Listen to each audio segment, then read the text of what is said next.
First question, is there such a thing as hate speech? Yes, obviously. People say terrible things, reprehensible things, quasi-criminal things even, all the time. Brutal, and some of them cause a lot of trouble. So the idea that there's hateful speech, it's like, yeah, okay, that's self-evident, no problem. Well, let's regulate it. Okay, fair enough, because it's hateful. You know, maybe we'd rather that there wasn't any of it. Okay, no problem. Who defines hate?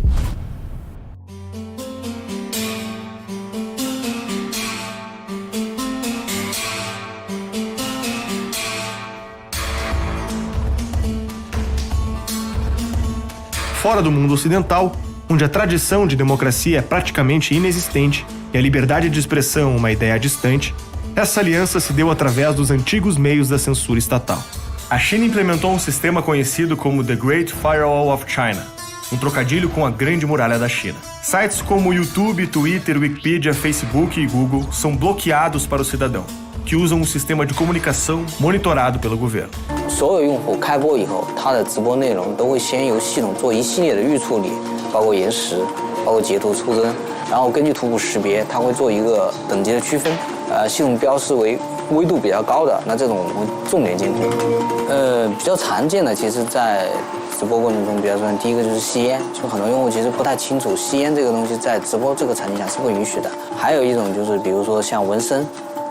特别是大面积纹身。A Lei de Segurança Nacional impede, sob a alegação de traição, promover qualquer manifestação contra o Partido Comunista Chinês. Segundo o próprio governo da China, o sistema de controlar o que os usuários publicam na internet conta com mais de 2 milhões de funcionários. Muito do trabalho desses censores acontece dentro das empresas privadas, que precisam ter esses colaboradores para estarem adequadas à legislação chinesa. For example, if you search for Tiananmen Square from your computer here in Hong Kong, articles about the incident in 1989 come up in the results. But in China, these filtered results make no mention of it.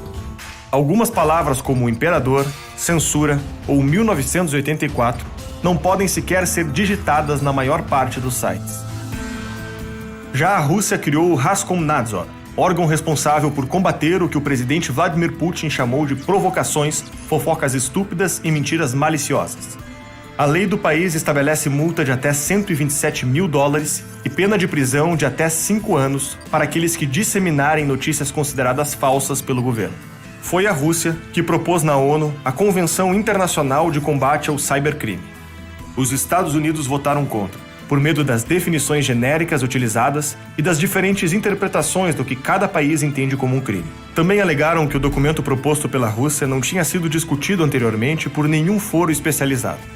A China votou a favor, alegando que a ONU era a única organização universal e autorizada no mundo a preencher esse vazio legal de combate ao crime digital e à desinformação. The United Nations General Assembly has passed a resolution that aims to establish a global treaty to tackle cybercrimes. The resolution passed with a vote of 79 to 60, with 33 countries abstaining. O projeto foi aprovado no final de 2019 por 79 votos contra 60, sendo duramente criticado por ONGs que defendem a liberdade de expressão. The authorities are trying to do everything. They're trying to do their utmost to limit free expression. And that includes the internet, which became this island of free expression in this situation when broadcast media were almost under total control. Se no Oriente, a ferramenta de censura estatal é facilmente aplicável, no Ocidente, a censura não seria tão fácil. Foi necessário um mecanismo mais complexo. O momento casou com perfeição. Aquelas organizações que lutavam para criminalizar o discurso de ódio e taxar conteúdos como mentirosos, agora teriam sua institucionalização política. Foi o começo das agências verificadoras independentes, ONGs e empresas com o objetivo de dizer se o conteúdo que circula é verdadeiro ou mentiroso, e entregar essa decisão aos veículos de mídia e às redes sociais. O sistema é complexo. A liberdade de expressão irrestrita na internet gera duas principais consequências: maior fluxo de informação e menor controle da informação.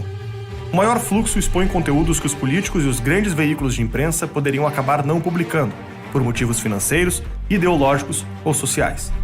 Já o menor controle permite que aconteça muita informação imprecisa e até mesmo mentirosa. E tudo isso se mistura, cabendo ao usuário decidir o que consome, compartilha e acredita. A comunicação abundante é uma concorrência muito forte para a grande mídia e um vigilante poderoso da hipocrisia política. Mas não faria sentido afirmarem publicamente que essa liberdade de expressão incomoda. Então, na hora de se defender, o único motivo alegado é o combate à desinformação e ao discurso de ódio. Para o conflito de interesses não ficar explícito, buscam um aliado fora da máquina pública. E esses aliados são as ONGs de protesto e as agências verificadoras. As ONGs têm o objetivo de pressionar empresas que não combatem o discurso de ódio, fazendo delas menos atrativas para o mercado de trabalho e gerando prejuízos financeiros ao cortar anunciantes que não querem correr o risco de ter a sua imagem atrelada a polêmicas. É aí que aparecem as agências verificadoras, propondo uma solução: monitorar o conteúdo e decidir para a plataforma o que é verdade e o que é mentira. Se as empresas aceitam, as ONGs param de protestar, os anunciantes voltam e o risco parece diminuir. Para essas agências terem o poder de controlar a opinião pública, só falta uma cartada final. E ela está nas mãos do maior alvo da liberdade de expressão: os políticos. São eles que tornam o combate às fake news e ao discurso de ódio uma lei, e tutelam instituições para decidir o que é mentira e o que é verdade. Porque isso não é outra coisa senão criar um grupo com poderes para limitar o discurso dos outros. E isso não é liberdade. O que não podemos ter são agências de fact-checking, todas alinhadas entre si e subordinadas a um determinado discurso, ou a uma determinada lógica política, ou a uma determinada linha de pensamento. Toda premissa que sustenta esse esquema está baseada em uma palavra: independente. Trata-se de empresas privadas lutando por uma comunidade mais justa e agências verificadoras checando mentiras e ajudando essas empresas. Mas até que ponto essa independência é verdadeira?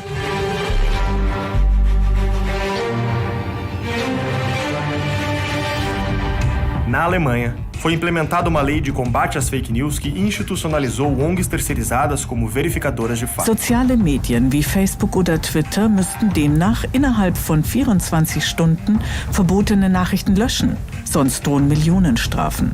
A principal ONG envolvida no debate desta lei e responsável por avaliar os conteúdos selecionados foi a Amadeu Antonio Foundation, criada com o objetivo de combater o discurso de extrema-direita. A responsável pela fundação é a ativista Aneta Kahane. Entre 1974 e 1982, Aneta participou da Stasi, a polícia secreta da Alemanha comunista. Sua função era reportar à polícia quem falava mal do comunismo e quem era dissidente do partido.